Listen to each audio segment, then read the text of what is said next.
Jadi berdoa itu supaya kita, yang kedua, supaya kita ingat kepada Allah. Dengan kita berdoa kepada Allah, kita dan berdoa kita ingat kepada Allah. Atau menjadi perantara kita mengingat Allah Subhanahu wa taala. Kita diberikan oleh Allah sifat-sifat Allah. Sehingga dengan sifat-sifat Allah kita merasa lupa kepada diri kita sendiri. Al-Ghani, kaya, adalah sifat Allah yang diberikan kepada kita. Al-Malik, penguasa, jadi pemimpin. Itu sifat Allah yang diberikan Allah kepada kita. Al-Alim, maha mengetahui, pintar. Itu sifat Allah, alim itu. Yang Allah berikan kepada kita. Lalu seolah-olah kita itu menjadi Tuhan.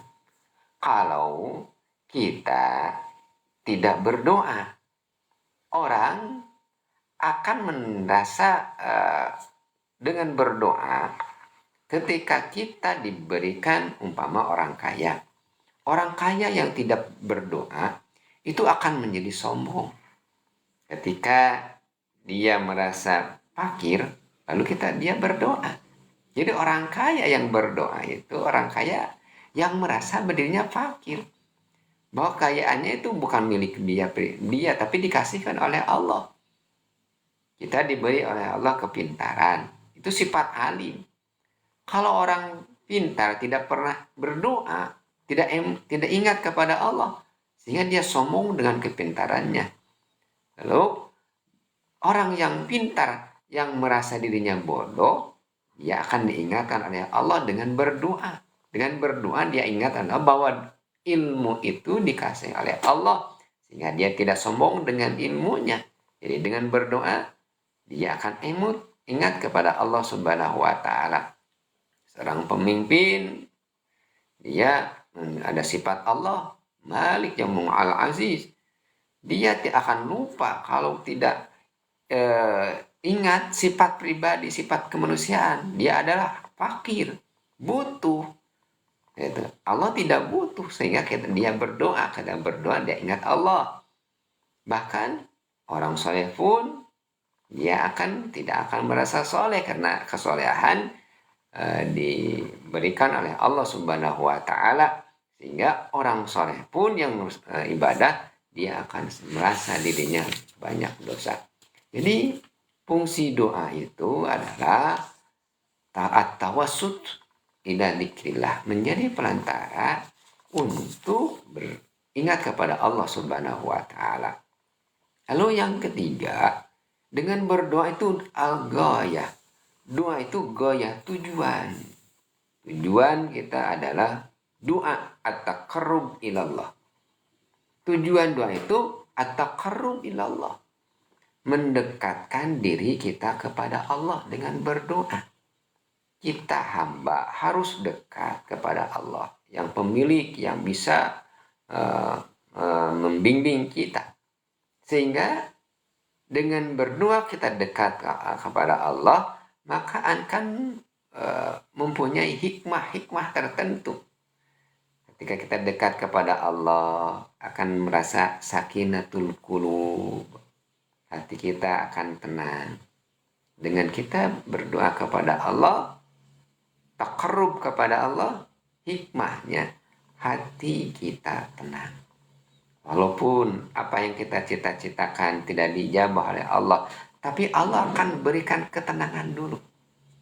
Kita pengen jabatannya tidak dikasih oleh Allah, tapi Allah kasih ketenangan dulu. Kita pengen hartanya tidak dikasih dulu oleh Allah, tapi Allah akan dikasih ketenangan dulu. Kita pengen kepintaran tidak dulu dikasih oleh Allah, tapi Allah kasih ketenangan dulu. Dengan hikmah kita berdoa. Lalu hikmah kita berdoa dengan taqarrub kepada Allah, kita akan dibimbing. Tarbiyatul Rabb. Allah akan membimbing kita kepada jalan yang benar.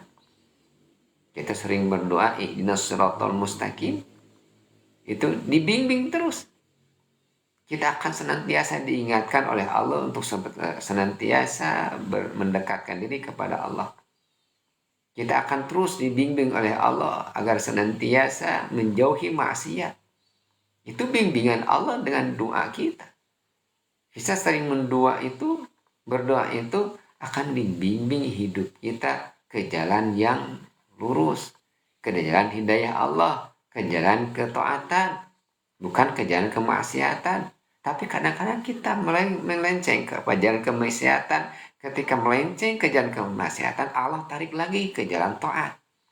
Itulah bimbingan dari Allah. Itu hikmah ketika kita berdoa kepada Allah. Sehingga janganlah kita berhenti untuk berdoa kepada Allah Subhanahu wa taala.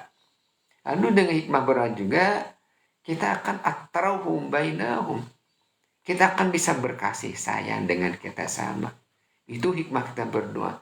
Dengan kita berdoa kita sayang kepada anak kita. Dengan berdoa kita sayang kepada orang tua. Dengan berdoa kita sayang kepada saudara kita. Dengan sering berdoa kita sayang dengan tetangga, dengan orang lain, kaum muslimin. Dan itu dengan hikmah, dengan berdoa. Kita perlu kepada Allah secara ritual, kita juga perlu secara sosial kepada tetangga, kepada kaum muslimin, kepada saudara kita. Itulah dari hikmah dari berdoa. Begitu juga dari hikmah berdoa, at-taysir fil hayat. Hidup kita akan dimudahkan oleh Allah Subhanahu wa taala. Wajar manusia itu punya kesulitan dalam kehidupan manusia. Dan manusia di alam dunia itu pasti dapat kesulitan. Ketika kita dapat kesulitan, maka Allah akan mempermudah. Mempermudah itu dengan doa, at-taysir fil hayat. Lalu berdoa juga adalah merupakan humasah, menjadi motivasi, menjadi penyemangat hidup kita. Itulah dengan kita berdoa. Ajaban kata baginda Nabi Muhammad sallallahu alaihi wasallam, ajaban di amril mu'minin, inna amrahu kullaha khair,